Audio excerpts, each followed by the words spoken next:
Hello my dear, कैसे हैं आप लोग। उम्मीद है बहुत बढ़िया होंगे और इस ठंड के मौसम में भी बैठकर आप अपनी पढ़ाई कर रहे होंगे। बोर्ड एग्जाम बहुत पास है, चिंताएं बहुत ज्यादा बढ़ गई होंगी, ठंड भी बहुत ज्यादा बढ़ गया है और ठंड बढ़ने के कारण सारे कोचिंग ट्यूशन भी बंद हो गए हैं। अब आप घर पर अकेले बैठे हो और सोच रहे हो कि क्या पढ़े क्या नहीं पढ़े, कोचिंग तो बंद हो गया, जो भी आपको का एग्जाम वगैरह चल रहा था वो भी सब ठप पड़ गया। मतलब 12th का एग्जाम भी मेरा बढ़िया नहीं जाएगा, अब तो खराब हो जाएगा सब कुछ एक महीना में। तो चिंता करने की बात नहीं है, आपका कुछ खराब नहीं होगा, बस आपको अपने से सेल्फ स्टडी पर ध्यान देना पड़ेगा, खुद से पढ़ना पड़ेगा, तभी आप एग्जाम में जाकर नंबर ला पाओगे। किसी भी टीचर के पढ़ाने से बच्चा जो है टॉप नहीं कर जाता है। टीचर का योगदान मात्र 15 से 20% होता है, बाकी योगदान उस लड़के का होता है जो लड़का घर पे बैठ के पढ़ाई कर रहा है। आप जितना देर पढ़ोगे ना, जितना मन से पढ़ोगे, वही आपका एग्जाम में उतना ही से आपका नंबर बनता है। मात्र 10% या 15% या बहुत एवरेज लड़का है ना, एवरेज लड़का है, उसमें 30% योगदान होगा, उससे ज्यादा टीचर का योगदान नहीं होता है। आप बोर्ड में टॉप करते हो, बोर्ड में आपका अच्छा नंबर आता है, बोर्ड में आप फेल करते हो, इसके टोटली गारंटेड आप हो। आप ही के कारण नंबर आएगा, आप ही पढ़ोगे तो नंबर आएगा, आप नहीं पढ़ोगे नंबर नहीं आएगा। तो इसलिए चिंता करने की जरूरत नहीं है, आपको घर पे बस अच्छे तरीके से पढ़ाई करनी है, कोई भी टेंशन नहीं लेना है, स्ट्रेस माइंड पे नहीं लेना है बहुत ज्यादा। आपको बस इतना ध्यान रखना है कि हाँ हम पढ़ रहे हैं, हमको ये सब आ रहा है कि नहीं आ रहा है, टोटली चीज आपको आ रही है कि नहीं आ रही है, जो चीजें आपने पढ़ ली है उसको आप रिवाइज कीजिए।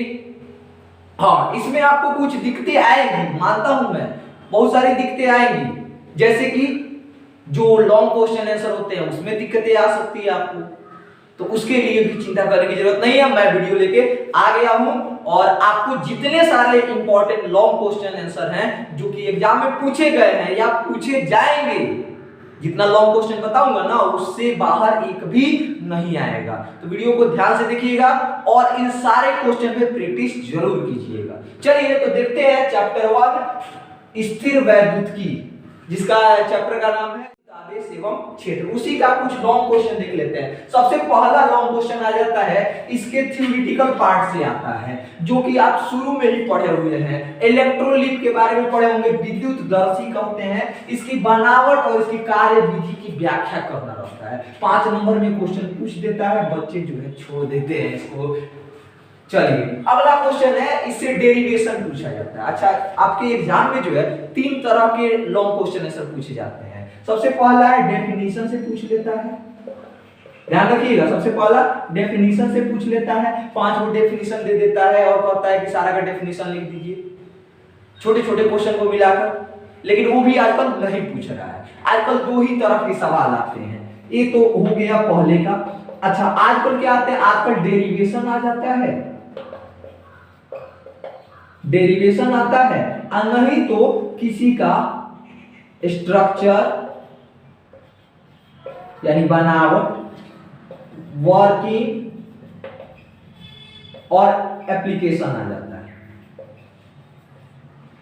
ठीक है, यानी रचना, बना, कार्य और उसके उपयोग आ जाता है, अनुप्रयोग आ जाता है, कैसे कार्य करता है, वर्किंग सिस्टम कैसा है, ये सब आ जाता है। जैसे कि देखिए पहला वाला क्वेश्चन आपका उसी तरह का है, स्ट्रक्चर पूछ दिया है, कार्य विधि पूछ दिया है, इसी तरह ट्रांसफार्मर का पूछ दिया जाता है, आगे मैं बताऊंगा आपको। और दूसरी का है डेरिवेशन वाला पूछा जाता है। कैसे पूछा जाता है, तो देखिए विद्युत विध्रुव के कारण विद्युत क्षेत्र एवं विभव का मान निकालना रहता है, विद्युत क्षेत्र और विभव का मान निकालना रहता है। अच्छा, अब देखिए तीनों पर अगर पूछ दिया ना तो खाली विद्युत क्षेत्र देगा, अगर खाली कह देगा कि हाँ अक्षीय स्थिति पर निकालिए विद्युत क्षेत्र विभव का मान, ऐसे भी आ जाता है। निरक्षीय स्थिति पर दे देता है, इसके अलावा किसी बिंदु पर भी दे देता है, r थीटा पर। आपने पढ़ा होगा अक्षीय स्थिति, निरक्षीय स्थिति और किसी बिंदु पर, इसका k2p/r3 होता है, इसका kp/r3 होता है। इसका कमेंट करके जरूर बताइएगा। चलिए अगला विद्युत फ्लक्स क्या है। अगला क्वेश्चन आ जाता है गॉस फॉर्मूले से 2022 में पूछा है, 2020 में भी पूछा है और बहुत बार पूछा जा चुका है। विद्युत फ्लक्स से आप क्या समझते हैं? गॉस के नियम को लिखें और इसे प्रमाणित करें। बहुत बार पूछा हुआ है। विद्युत फ्लक्स का नियम तो आप लोग पढ़े होंगे ना, P Q/X गॉस का नियम। इसको प्रूफ करना रहता है, आ जाता है एग्जाम में। चलिए अगला है विद्युत क्षेत्र के तीव्रता का व्यंजक निकालना रहता है। अच्छा, इसमें से 3 टाइप के सवाल बनते हैं। एक समान रूप से आवेशित लंबे छड़ के करीब विद्युत क्षेत्र का परिमाण निकालिए। अच्छा, एक जो एक ही में लिखा हुआ है, ये 3 अलग-अलग क्वेश्चन है, 3 अलग-अलग क्वेश्चन के रूप में पूछा जाता है।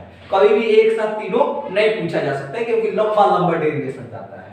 इसके अलावा है एक समान रूप से आवेशित पतली चादर के करीब विद्युत क्षेत्र का मान निकालना होता है। और तीसरी का है एक समान रूप से आवेशित गोलीय चालक के भीतर, परिधि पर और परिधि के बाहर। हरी जो हम क्वेश्चन लिखे हैं ना गोलीय चालक वाला, ये मोस्ट इंपॉर्टेंट है, ध्यान में रखिएगा, बहुत ज्यादा महत्वपूर्ण है। इसको तो पक्का 2023 में जो है ध्यान में रख के ही जाना। चलिए अगला है गॉस के नियम को लिखें उपयोग करके कूलॉम नियम को निकालिए। यानी गॉस के नियम का उपयोग करके कूलॉम नियम को निकालना है। तो ये सारे क्वेश्चन आपको ध्यान में रह जाएंगे। चलिए सेकंड चैप्टर का कुछ क्वेश्चन है। जैसे पहला क्वेश्चन है विभव के ऊपर, विद्युत ऊर्जा के ऊपर। देखिए स्थिर वैद्युत ऊर्जा क्या है और दो कणों के निकाय की स्थिर वैद्युत ऊर्जा ज्ञात करें। अच्छा, स्थिर वैद्युत ऊर्जा किसको कहते हैं? विभव को ही ना कहते हैं। तो वही आपको सिद्ध करना है कि होता है कि Q/R। यह वाला बात आपको प्रूव कर देना है दो कणों के निकाय के भीतर। इसके अलावा अगला क्वेश्चन है किसी बिंदु पर विद्युतीय विभव का मान निकालना है। अब किस बिंदु पर भाई? तो किस आवेशित खोखले गोले के बाहर और आवेशित खोखले गोले के अंदर, दोनों का मान निकाल देना। आवेशित खोखले गोले के बाहर और आवेशित खोखले गोले के अंदर, दोनों पर विभव का मान निकालना है। जैसे बाहर के लिए क्या होता है, तो आपने पढ़ा है कि KQ/R होता है, और अंदर के लिए क्या होता है, तो अंदर जो है 0 होता है, ये आउट के लिए होता है। नहीं तो इसको आपको क्या करना है? प्रूफ करना है, प्रूफ के साथ निकालना है इसको। अगला है समानांतर पट्टी संधारित्र की धारिता ज्ञात करना है, तो पढ़ा होगा आपने। इसके अलावा अगला है संधारित्र के श्रेणी क्रम और समानांतर क्रम संयोजन की व्याख्या करें। यानी श्रेणी क्रम के लिए 1/C = 1/C1 + 1/C2 सिद्ध करना है, और समानांतर क्रम के लिए C = C1 + C2 + C3 ... ए प्रूफ करना है। तो कर लोगे कि नहीं कर लोगे? कर लोगे ना। इन सभी क्वेश्चन को बनाना है, इसके बाहर एग्जाम में बाहर से क्वेश्चन आएगा ही नहीं। चलिए अगला है परावैद्युतों के। हाँ, अब यही क्वेश्चन दे दे कि ये वही पट्टी के बताइए, इसके बीच में दो परावैद्युत रख दिया गया, ठीक है, ये K1 हो गया, ये K2 हो गया। अब बताना है कि यहाँ पे धारिता कितना होगा, ठीक है, तो अब बताना है। तो ये भी क्वेश्चन आ जाता है। इसके अलावा दो समकक्षीय बेलनाकार संधारित्र की धारिता ज्ञात करें और इससे संचित ऊर्जा तथा ऊर्जा घनत्व, ये भी क्वेश्चन आ जाता है। ये तो इलेक्ट्रोस्टैटिक्स के कुछ इंपॉर्टेंट क्वेश्चन जो आपके एग्जाम में आने थे। इसके अलावा बात कर लेते हैं हम लोग करंट इलेक्ट्रिसिटी यानी विद्युत धारा। चलिए चैप्टर नंबर 3 है करंट इलेक्ट्रिसिटी। उसके इंपॉर्टेंट क्वेश्चन क्या है? सबसे पहला क्वेश्चन है अनुगमन वेग से आप क्या समझते हैं तथा इसकी सहायता से ओम के नियम का प्रतिपादन करें। अनुगमन वेग तो पढ़ा था ना आपने, Vd, और इसी के सहायता से आपको क्या निकालना है? ओम का नियम निकालना है। ये डेरिवेशन पूछा जाता है।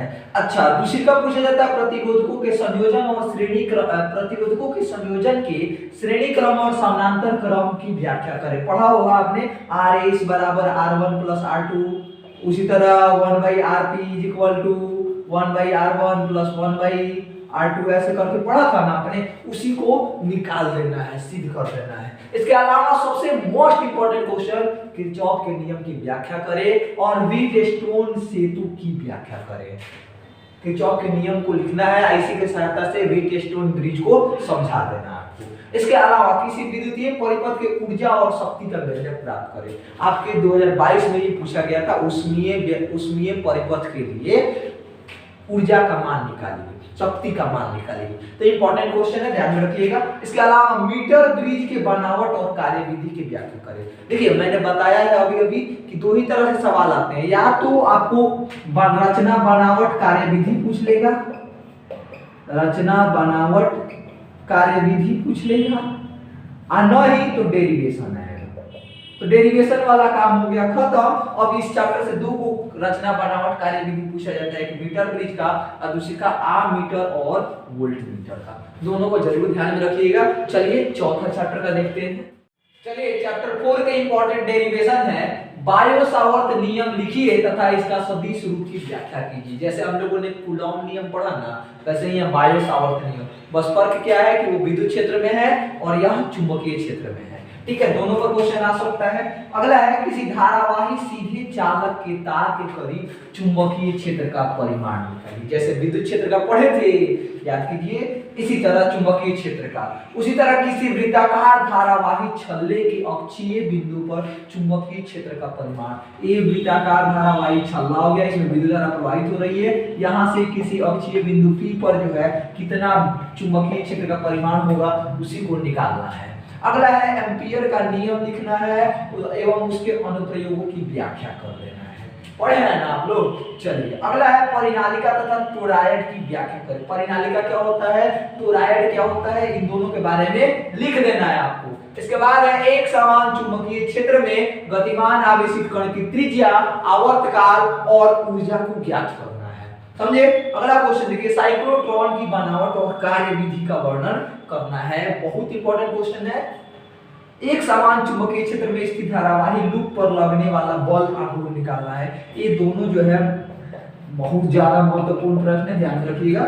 इसके अलावा चल कुंडली धारामापी के बनावट और कार्यविधि की व्याख्या करें, ये भी महत्वपूर्ण प्रश्न है। चलिए चैप्टर नंबर 5 देखते हैं। चैप्टर नंबर 5 चुंबकत्व एवं द्रव्य के इंपॉर्टेंट लॉन्ग क्वेश्चन आंसर है। सबसे पहला है किसी दंड चुंबक के निम्न बिंदुओं पर चुंबकीय क्षेत्र। देखिए ये सारे सवाल जो है तीनों जो लिखे हुए हैं ये अलग अलग पूछे जाते हैं। जैसे कहेगा किसी दंड चुंबक के अक्षीय स्थिति पर चुंबकीय क्षेत्र का परिमाण ज्ञात करें 5 नंबर में। उसी तरह कहेगा किसी दंड चुंबक के निरक्षीय स्थिति पर चुंबकीय क्षेत्र का परिमाण निकालें 5 नंबर में। भाई निरक्षीय स्थिति वाला 2022 में पूछा है, तो संभावना बनती है 2023 में अक्षीय स्थिति या किसी अन्यत्र किसी बिंदु पर, इसका तो बहुत ज्यादा संभावना बनता है। तो तीनों क्वेश्चन को जरूर तीनों डेरिवेशन कर लीजिएगा। चलिए अगला है एक समान चुंबकीय क्षेत्र में रखे दंड चुंबक पर लगने वाला बल आघूर्ण, दोलन काल और स्थितिज ऊर्जा ज्ञात करें। तीनों एक साथ नहीं पूछता है, या तो कहेगा कि बल आघूर्ण और दोलन काल ज्ञात करें या कहेगा बल आघूर्ण और स्थितिज ऊर्जा ज्ञात करें। बात समझ में आया ना। चलिए इसके बाद पृथ्वी के चुंबकीय अवयवों की व्याख्या करें। जो 3 अवयव है ना उनकी व्याख्या कर देना है। इसके अलावा है अनुचुंबकीय, लौह चुंबकीय और प्रतिचुंबकीय के बीच अंतर लिखिए। बहुत अच्छे तरीके से आप इसको लिख सकते हैं। लिख सकते हैं कि नहीं लिख सकते हैं? लिख सकते हैं। चलिए अब देख लेते हैं हम लोग ईएमआई और एसी से कौन कौन से क्वेश्चन पूछे जाते हैं। पहला क्वेश्चन है किसी बंद लूप में विद्युत वाहक बल तथा विद्युत शक्ति को ज्ञात करना रहता है। बंद लूप में हम लोग पढ़े थे ना फैराडे का नियम, उसी संबंधित है d∅dt विद्युत वाहक बल होता है, तो विद्युत शक्ति भी निकालना उसके साथ। इसके अलावा प्रत्यावर्ती धारा जनित सबसे लास्ट टॉपिक है इस चैप्टर नंबर 6 का, यानी विद्युत चुंबकीय प्रेरण का। इसकी बनावट और कार्यविधि का वर्णन करें। मोस्ट इंपॉर्टेंट क्वेश्चन है, जरूर ध्यान में रखिएगा इसको। इसके अलावा है प्रत्यावर्ती धारा के लिए औसत धारा, वर्ग माध्य मूल धारा तथा परिपथ में शक्ति ज्ञात करें। ये अलग अलग भी पूछे जाते हैं, कभी कभी ये दोनों साथ में पूछ लिए जाते हैं, मतलब दो को कोई भी दो को साथ में पूछा जाता है, ध्यान रखिएगा। इसके अलावा एलसीआर परिपथ क्या है, इसके लिए प्रतिबाधा का मान ज्ञात करें, ये भी पूछा हुआ क्वेश्चन है, ध्यान रखिएगा। जो भी क्वेश्चन मैं बता रहा हूं या तो पूछे गए हैं या नहीं तो पूछे जाएंगे। चलिए अगला है ट्रांसफार्मर की बनावट तथा कार्यविधि की व्याख्या करें। ये पिछले साल ही पूछा हुआ है, कहने का मतलब है 2022 में पूछा गया है। इसके अलावा विद्युत चुंबकीय तरंग, ये चैप्टर नंबर 8 का है। इसका है 8 का विद्युत चुंबकीय तरंग के ऊर्जा घनत्व और तीव्रता की व्याख्या करना है। ऊर्जा घनत्व और तीव्रता की व्याख्या करना है। तो हम लोग पढ़े हैं ना U बराबर half epsilon not T square, ठीक है। और इसके साथ साथ तीव्रता की भी व्याख्या करना है। तो अब देख लेते हैं हम लोग ऑप्टिक्स का लॉन्ग क्वेश्चन है सर, नोट कर लीजिएगा आप लोग। चलिए अब हम लोग किरण प्रकाशिकी के और कुछ इंपॉर्टेंट क्वेश्चन देख लेते हैं। पहला क्वेश्चन है गोलीय सतह के अपवर्तन के लिए वस्तु की दूरी तथा प्रतिबिंब की दूरी के बीच संबंध लिखें। बहुत ही महत्वपूर्ण क्वेश्चन है, ध्यान रखिएगा इसको। चलिए क्या होता है v minus μ1 upon u is equal to μ2 minus μ1 upon r। यही आपको प्रूफ करना है। इसके अलावा है लेंस मेकर फार्मूला आपको पढ़े ही होंगे 1 by f is equal to μ2 minus μ1 upon μ1 into 1 by r1 minus 1 by r2 sorry 1 by r2 minus 1 by r1। यही आपको क्या करना है प्रूफ करना है। इसके अलावा है दो लेंसों के संपर्क में रखे होने पर समतुल्य फोकस दूरी ज्ञात करें। कैसे निकालते हैं तो P बराबर P1 प्लस P2 तो इसको निकालते हैं 1 by f equal to 1 by f1 plus 1 by f2। यानी ऐसे आप लोग निकाल लेते हैं। इसको आगे सॉल्व कर दीजिएगा तो ये हो जाएगा f1 f2 बटा f1 प्लस f2। ऐसे हम क्या कर लेते हैं निकाल लेते हैं। चलिए एक दूसरे से कुछ दूरी पर रखे दो लेंसों के समतुल्य फोकस दूरी अगर दूरी पर रखा होता है तो उसके लिए फार्मूला होता है 1 by f equal to 1 by f1 plus 1 by f2 minus d।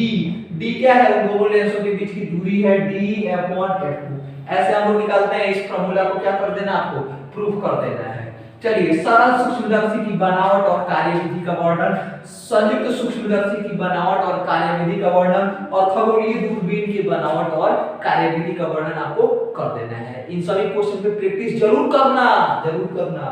इसके बाद है प्रिज्म से होने वाले विचलन की सहायता से पदार्थ का अपवर्तनांक निकालना है और दो प्रिज्मों के संयोजन के लिए विक्षेपण रहित विचलन की शर्त लिखना है। ये थे आपके रे ऑप्टिक्स से कुछ इंपॉर्टेंट क्वेश्चन। चलिए आते हैं हम लोग वेव ऑप्टिक्स पे।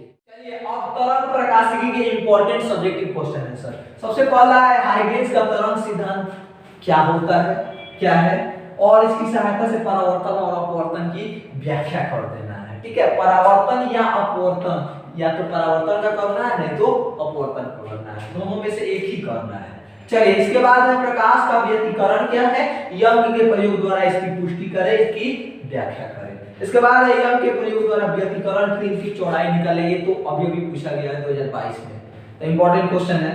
चलिए इसके बाद है द्रव्य एवं द्वैत की विकिरण के द्वैत व्यवहार, चैप्टर नंबर 11 है, ये चैप्टर नंबर 10 था हम लोग का। इसमें पूछा जाता है प्रकाश के विद्युत प्रभाव क्या होता है और प्रकाश के विद्युत प्रभाव की नियमों की व्याख्या करें। ठीक है, इसके अलावा पूछा जाता है एक्स-रे क्या होता है, एक्स किरणें क्या होती है, इसके सभी गुणों को लिखें। अच्छा, सबसे अंतिम चैप्टर अर्धचालक, इसके बाद हम लोग बात कर लेंगे परमाणु और नाभिक की। अर्धचालक में दो क्वेश्चन महत्वपूर्ण होते हैं, ऊर्जा पट्टी क्या है, इसके सभी प्रकारों का उल्लेख करें, और ट्रांजिस्टर क्या होता है, पीएन जंक्शन, ये सब क्या होता है, और ट्रांजिस्टर के प्रबंधन के लिए उपयोग को लिखना है, उपयोग की व्याख्या कर देना है। चलिए परमाणु और नाभिक के इंपॉर्टेंट क्वेश्चन है। सबसे पहला है बोर के परमाणु सिद्धांत की व्याख्या करें, इसके आधार पर कक्षा की त्रिज्या, इलेक्ट्रॉन का वेग और इलेक्ट्रॉन की ऊर्जा निकालें। ये बहुत ही महत्वपूर्ण क्वेश्चन है, जरूर इसको सॉल्व कर लीजिएगा ताकि एग्जाम में आपका बन जाए। इसके बाद है हाइड्रोजन स्पेक्ट्रम से आप क्या समझते हैं, इसकी व्याख्या करें, ये भी काफी महत्वपूर्ण क्वेश्चन है। अगला है अल्फा, बीटा और गामा किरणों के बीच अंतर लिखें। ध्यान रखिएगा प्रतिचुंबकीय, लौह चुंबकीय, अनुचुंबकीय, इन तीनों के बीच अंतर या इसके बीच अंतर, दोनों में से एक आना ही आना है। इसके बाद है नाभिकीय संयंत्र की बनावट और कार्यविधि की व्याख्या करें, और रेडियो सक्रियता की क्या है, इसके अर्धायुकाल और औसत आयु क्या याद करें। ये सारे थे आपके लॉन्ग क्वेश्चन है सर, इससे बाहर एग्जाम में दूसरा कोई क्वेश्चन ही नहीं आ सकता है। क्यों? क्योंकि मैंने कुछ छोड़ा ही नहीं है। जब आप कुछ छोड़कर एग्जाम में जाओगे ही नहीं तो आपका एग्जाम में क्वेश्चन छूटेगा कैसे भला। ठीक है, तो ये सारे प्रश्नों को जरूर कर लीजिएगा, इससे बाहर कोई 5 नंबर का क्वेश्चन नहीं आएगा। मिलते हैं फिर अगले वीडियो में, कमेंट करके जरूर बताइएगा कि क्या आपको इन सारे क्वेश्चन के सॉल्यूशन चाहिए। अगर चाहिए तो जरूर यस लिखकर कमेंट करके जरूर भेजिएगा। बहुत बहुत धन्यवाद, मिलते हैं फिर अगले वीडियो में।